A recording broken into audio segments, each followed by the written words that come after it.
الحمدللہ رب العالمین بارئ الخلائق اجمعین والصلاة والسلام علی اشرف الانبیاء والمرسلین ابی القاسم المصطفیٰ محمد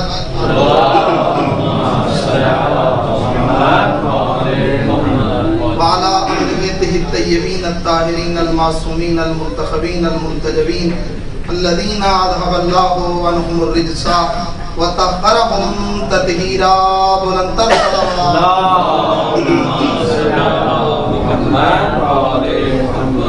ولعنة الله على أعدائهم أجمعين من الآن إلى قيام يوم الدين.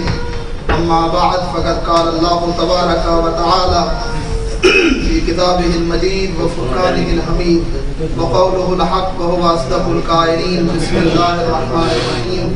اليوم أكملت لكم دينكم وأتممت عليكم نعمتي ورضيت لكم الإسلام دينا. بلند الصلوات.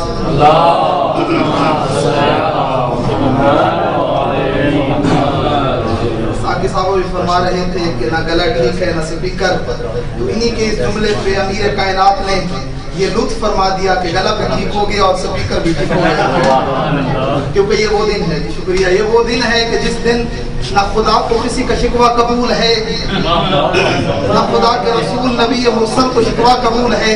آج کا وہ دن ہے کہ عرش سے لے کر فرش تک کا ذرہ ذرہ خوش ہے. شکوہ گو کا شکوہ اسی وقت واپس ہو جاتا ہے کیونکہ آج ہے امامت و ولایت کا دن. آج کا وہ دن اور آج ہی کے دن کی اس عظمت سے عید اللہ الاکبر فرصت نہیں تھی اتنی. میں نے قبلہ کی خدمت میں بھی عرض کیا تھا تکلیف کی وجہ سے، اور خود مولا نے کرم فرمایا کہ میں ابھی آپ کے پاس موجود ہوں اس وقت آپ کی خدمت میں، اور چند جملے اسی لسٹ میں اپنے لکھوانے کے لیے آیا ہوں کہ جہاں پر علامہ امینی الغدیر دیکھے ایک شورۂ آفاق کتاب ہے علامہ کی، اور اس میں علامہ نے حد کر دی ہے امیر المومنین کی عظمت اور خلافت بلا فصل کو ثابت کرنے کے لیے. وہ ہستی کہ علامہ کی بیوی کہتی ہے میں نے ایک دفعہ دیکھا تو علامہ زار و قطار رو رہے تھے، اور میں علامہ کے پاس گئی اور میں نے کہا رونے کی وجہ کیا ہے؟ کہا ان کتابوں پہ نظر کرو. کہا میں نے دیکھا تو آگے کافی کتابیں بکھری پڑی تھیں. کہا یہ سب کی سب کتابیں تمام کی تمام ان اہل سنت کے اکابر علماء کی ہیں جنہوں نے علی کی عظمت کو اپنی کتابوں میں لکھ دیا ہے. لیکن اس کے بعد مجھے رونا اس بات پہ آ رہا ہے کہ میرا امام کتنا مظلوم ہے، کتنا غریب ہے کہ اس کے باوجود بھی وہ بدبخت علی کی امامت و خلافت بلا فصل کے قائل نہیں ہوئے ہیں. یہ مولا کی غربت تھی اور واقعی ایک مظلومیت تھی. لیکن آپ آئیں علامہ کو دیکھیں تو کوئی چیز یعنی 10 ہجری یعنی اول سال جو ہے وہ بے شک اس وقت سے لے کر یعنی 10 ہجری سے لے کر پھر آخر وقت تک علامہ نے باب بندی کی ہے الغدیر کی. یعنی اس میں لکھا کہ اہل سنت کے کتنے بزرگان اور اکابرین نے امیر المومنین کی عظمت کو اور خود واقع غدیر کو نقل کیا. پھر اس اول زمانہ سے لے کر اب یہ 7ویں الی 10ویں جو ہے وہ اس سے بعد والی ہجری تک بعد میں آ کر صدی تک بعد میں آ کر علامہ نے لکھا کون سے شعراء ایسے تھے جنہوں نے امیر المومنین کی شان میں قصیدہ لکھا ہے اور کنہوں نے کیا کیا عظمت لکھی ہے. اور پھر وہاں ملک ہندوستان کے جو تھا ایک علاقے کا ایک منطقے کا بہت بڑا سردار تھا، بڑا عظیم تھا، یعنی دوسرے لفظوں میں اسے بادشاہ کہا جاتا تھا اس جگہ کا. اس نے بھی مولا کی شان میں ایک بیت کہہ دیا تھا. شعر 2 بیتوں پہ مشتمل ہوتا ہے. اس نے ایک بیت کہا دوسرا بن نہیں رہا تھا اس سے، اور اس نے پھر یہ اعلان کروا دیا تھا کہا جو اس کا دوسرا بیت بنا دے گا میں آدھی بادشاہت بھی دوں گا بیٹی کا رشتہ بھی دوں گا. آدھی بادشاہت بھی دوں گا بیٹی کا رشتہ بھی دوں گا. ادھر نجف اشرف کے حوض علمیہ میں ایک طالب علم نے جا کر امیر کائنات سے اپنی غربت کی شکایت کی. کہا مولا کا بڑا غریب اور ابھی مشکلات آن پڑی ہیں. رات کو سویا خواب میں دیکھا. مولا نے کہا اگر علم چاہیے تو پھر یہ بھوک و افلاس کو برداشت کر. کچھ دن اور تحمل. دوسرا دن پھر آیا. کچھ دن گزرنے کے بعد پھر مولا کے پاس. مولا برداشت نہیں ہو سکتی. کہا اگر علم چاہتے ہو برداشت کرنا پڑے گی. جب تیسری دفعہ گیا اور کہا مولا فاقہ شکنی ہے. سرکار نے کہا کہ جاؤ دہلی کے فلاں بادشاہ کے پاس چلے جاؤ، اس سے جا کر اپنی مشکل کہو گے تمہاری مشکل آسان ہو جائے گی. یہ کہتے میں نے خواب میں ہی مولا سے کہا مولا جاؤں تو صحیح نشانی کیا دوں، نشانی اسے کیا دوں؟ کہا اس نے ایک شعر کہا ہے مجھے علی کی شان میں، لیکن وہ شعر اس سے مکمل نہیں ہو پایا. میں علی تجھے اس شعر کو مکمل کر کے بتاتا ہوں، تو جا کے مکمل کرے گا وہ تیری زندگی کو مکمل کر دے گا.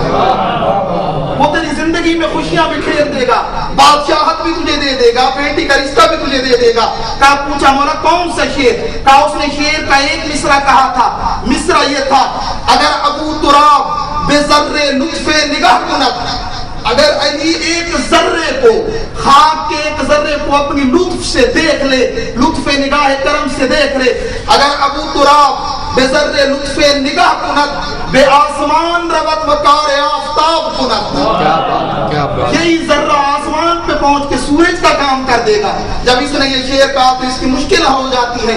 تو عزیزان محترم، امیر المومنین پھر باقی تمام ائمہ نے جو اس دن کو منایا ہے، اس دن کو بڑی عظمتوں کے ساتھ منایا ہے، اور چند ایک احادیث بھی تھی جو میں چاہتا تھا آپ کی خدمت میں بیان کروں اس دن کے حوالے سے۔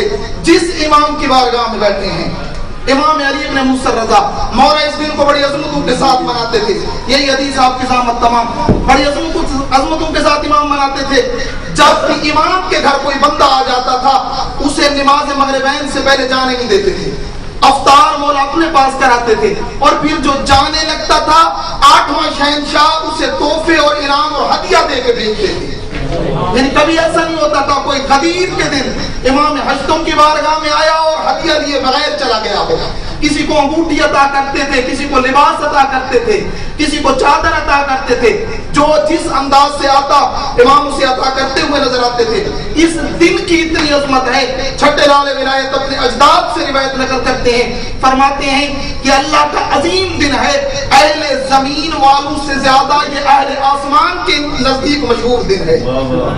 ملائکہ اس دن کو زیادہ مناتے ہیں، اور پھر فرمایا اللہ نے 1,24,000 انبیاء کو مبعوث بالرسالت ہی نہیں کیا کہ جس نبی نے 18 ذی الحجہ کو علی ولی کی امامت و ولایت کی عید نہ منائی، اس وقت تک نبوت نہیں ملی جب تک ولایت کی عید نہیں منائی گئی۔ اور پھر نبی اپنے جانشینوں کو بتا کے جاتے تھے جب 18 ذی الحجہ آئے علی ولی کی امامت و ولایت کی عید منانا۔ یہ بڑا عظیم دن، بڑی عظمتوں والا دن۔ اور آج کے دن کے روزے کے حوالے سے جنہوں نے روزہ رکھا، خوشا بحال خوشا بسعادت، روایت کا جو جملہ ہے وہ یوں جملہ روایت کا ہے، جس نے غدیر کے دن کا روزہ رکھا اسے خلقت آدم سے لے کر قیامت تک کی زندگی کا ثواب ملے گا۔ خلقت آدم سے لے کر، یعنی جتنی دنیا کی زندگی ہے اتنا ہی ثواب اس بندے کو ملے گا جو روزہ رکھے گا۔ کسی روزے کا اتنا ثواب نہیں۔ اور پھر فرمایا کہ خداوند متعال کے نزدیک سارے مہینوں میں سے افضل مہینہ ماہ مبارک رمضان کا، اور پھر تمام دنوں سے افضل دن جو ہے، راتوں سے تمام افضل راتیں دنوں میں سے جو ہے وہ جمعے کا دن، اور پھر فرمایا افضل ترین راتوں میں سے شبہائے قدر کی راتیں۔ فرمایا ان تینوں کا ثواب ایک طرف، یوم غدیر کا ثواب ان تمام سے دگنا برابر ہے۔ یہ وہ دن اور وہ عظمتوں والا دن۔ اور پھر فرمایا خالق کائنات جو ماہ مبارک رمضان میں پہلی رات میں کئی لاکھ گناہگاروں کو بخش دیتا ہے، پھر جب شب قدر آتی ہے اس کا دگنا بخش دیتا ہے، پھر جب عید کی رات آتی ہے اس کا دگنا بخش دیتا ہے، اور پھر فرمایا جب غدیر کا دن آتا ہے ان تمام کے برابر 2 برابر گناہگاروں کو بخش دیتا ہے۔ یہ عظمت ہے روز غدیر کی، یہ عظمت ہے اس خاص دن کی۔ وقت نہیں ہے، اذان ہو چکی ہے، میں زیادہ طولانی نہیں کرتا، لیکن ایک حدیث پڑھوں گا آپ کے سامنے مولا امام صادق علیہ الصلوۃ والسلام کی، جس میں مل کے صلوات خود مقام امامت کو امام نے کس طرح بیان کیا ہے کہ میرے نزدیک، میرے اجداد کے نزدیک، ختمی مرتبت کے نزدیک خود مقام امامت کیا ہے، مقام ولایت کیا ہے۔ فرمایا انی اخبرک ان الدین واصل الدین، فرمایا او میں صادق آل محمد، صادق مخبر، اپنے نام رسول مخبر سے تمہیں یہ خبر دینے جا رہا ہوں، اصل دین اور حقیقت دین میرا دادا علی ہے۔ کیا بات، کیا بات، میرا دادا علی اصل دین ہے، حقیقت دین ہے۔ اور پھر فرمایا ہوا رجل، وہ میرا دادا علی، وذالک الرجل هو الیقین، یہ امام اور یہ میرے مولا یہی حقیقت ہے، یہی یقین ہے۔ وہو الامام، یہ ایمان ہے، وہو الامام، اور یہ امام ہے، امتہ و اہل زمانہ ہی، امت رسول پہ بھی اور اپنے ہر زمانے کے لوگوں پر بھی یہ امام بھی ہے اور یہ حجت بھی ہے۔ یہ حدیث کا نصف حصہ. اور پھر اس کے بعد فرمایا فمن عرفہ عرف اللہ و دینہ، جس نے امام کو پہچان لیا اس نے اللہ کو بھی پہچان لیا، اللہ کے دین کو بھی پہچان لیا. اور پھر اس کے بعد فرمایا ومن انکرہ انکر اللہ و دینہ، جس نے امام کا انکار کیا اس نے اللہ کا بھی انکار کیا، اللہ کے دین کا بھی انکار کیا. اور پھر اس کے بعد فرمایا ومن جاہلہ جاہل اللہ و دینہ، اور جس نے ان سے جہالت کی کہ میں نہیں جانتا، وہ ایسی ہے جیسے اس نے اللہ کو بھی نہیں پہچانا، اس نے اللہ کی بھی معرفت حاصل نہیں کی. اور پھر فرمایا ولا یعرف اللہ ودینہ، اور یہ آخری جملہ بڑا عظیم جملہ، فرمایا ولا یعرف اللہ ودینہ وحدودہ وشرائعہ بغیر ذلک الامام. فرمایا نہ تو اللہ کو پہچانا جا سکتا ہے، نہ اللہ کے دین کو پہچانا جا سکتا ہے، نہ اس کی شریعت کو پہچانا جا سکتا ہے، نہ اس کے حدود کو پہچانا جا سکتا ہے، مگر اس سے پہلے کہ اس کے امام اور ولی کی معرفت حاصل کی جائے. اور آخری جملہ عزیزان محترم آپ کی خدمت میں عرض کروں، آج کا دن یہ جو تمام عظمتوں کے ساتھ اپنی مثال آپ تھا، آج کا دن اور آج سے 1400 سال پہلے کا دن، ان دونوں دنوں کا آپس میں بڑا گہرا ربط ہے. ہر سال 18 ذی الحجہ کو منایا جانے والا دن اور آج سے 1400 سال پہلے والا دن جب نبی مرسل نے علی ولی کا ہاتھ بلند کر کے امامت و ولایت کی گواہی دی تھی، وہ دن تھا علی کی امامت کی بیعت کا، اور آج کا دن ہے بار میں لال ولایت کی بیعت کے دن کا.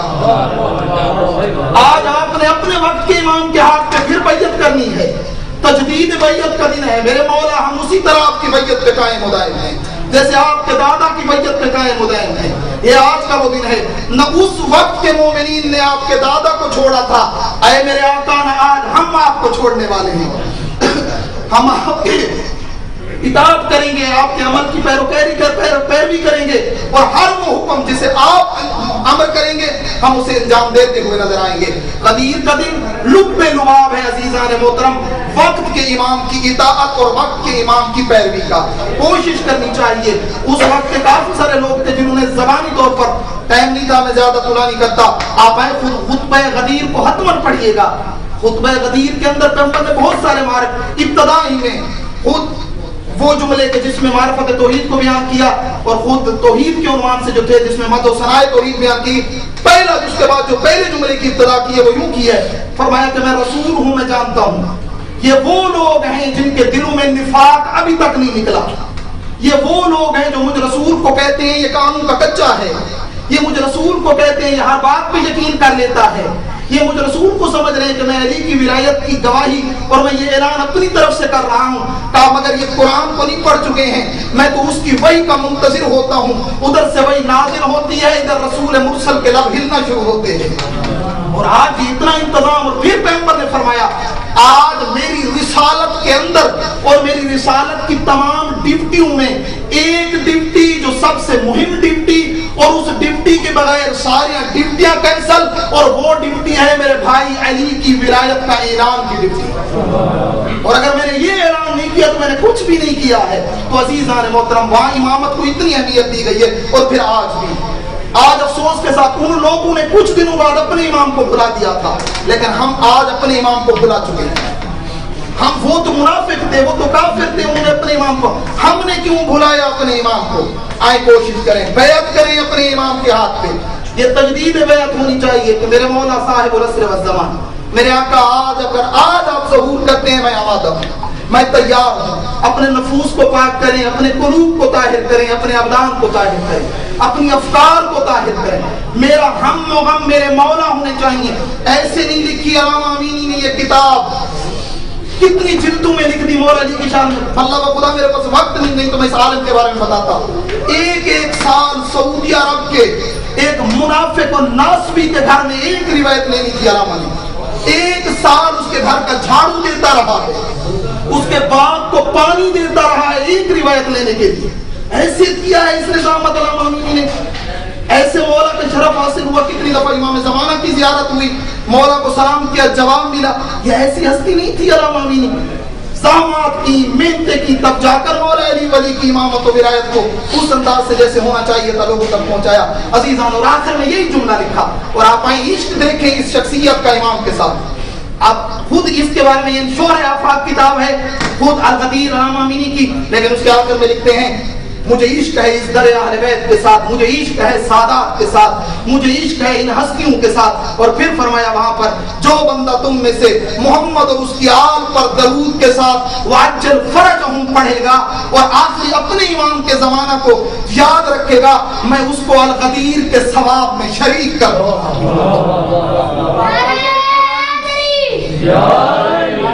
بلند صلوات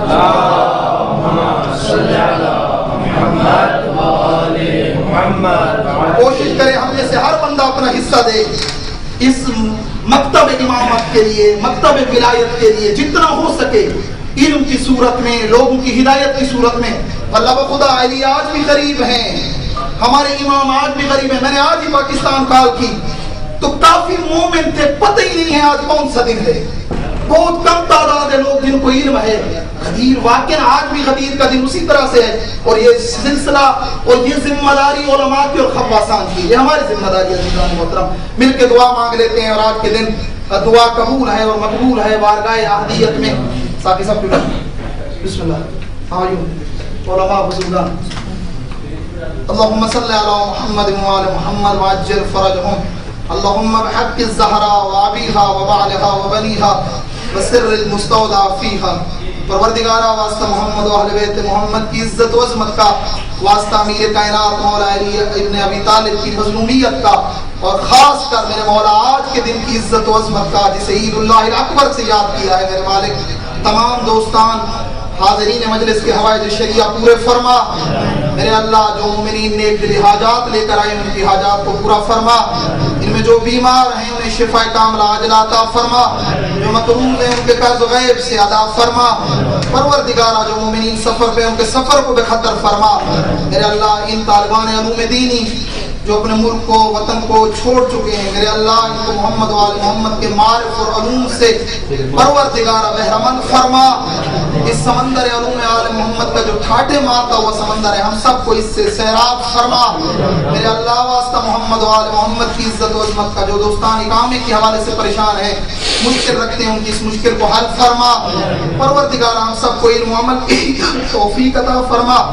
مہربان مالک خالق واسطہ محمد و آل محمد کی عزت و عظمت کا صاحب العصر والزمان کے ظہور میں تاجیل فرما. مولا کے خاتموں میں شمار فرما. امام علیہ السلام کی آواز پہ لبیک کہنے کی توفیق عطا فرما. پروردگارہ واسطہ محمد و آل محمد کی عزت و عظمت کا ہمیں امامت کے حکم کو پڑھنے، سمجھنے، اس پہ عمل کرنے اور اس حکم کو لوگوں تک پہنچانے کی توفیق عطا فرما. پروردگارہ اسلام مسلمین کو فتح و نصرت عطا فرما. کفار و منافقین کو نیست و نابود فرما. میرے اللہ بالاخص کچھ مومنین قید میں ہیں، خصوصاً علامہ زقزاقی جو نائجیریا میں کوئی جرم نہیں جز ولایت علی ابن ابی طالب کے. میرے اللہ شیخ عیسیٰ قاسم بحرین میں نظر بند ہیں، کوئی جرم نہیں جز ولایت علی ابن ابی طالب. میرے اللہ اس کے علاوہ سعودیہ کے مومنین، یمن کے مومنین، ایران، عراق، ہمارے ملک پاکستان، باقی دنیا میں رہنے والے تمام مومنین پروردگارہ جو بے گناہ قیدوں میں ہیں ان کو رہائی نصیب فرما. پروردگارہ واسطہ محمد و آل محمد کی عزت و عظمت کا مقامات مقدسہ کی خود محافظت فرما. اسلام دشمن طاقتوں کو نیست و نابود فرما، خصوصاً داعش، طالبان، القاعدہ، امریکہ، اسرائیل کو نیست و نابود فرما. میرے اللہ ہماری دعائیں مستجاب فرما. مہربان مالک خالق آج کے دن کا صدقہ جو حاجات دل میں لے کر آئے ہیں سب کو پورا فرما. ربنا تقبل منا انک انت السمیع العلیم برحمتک یا ارحم الراحمین. بلند صلوات.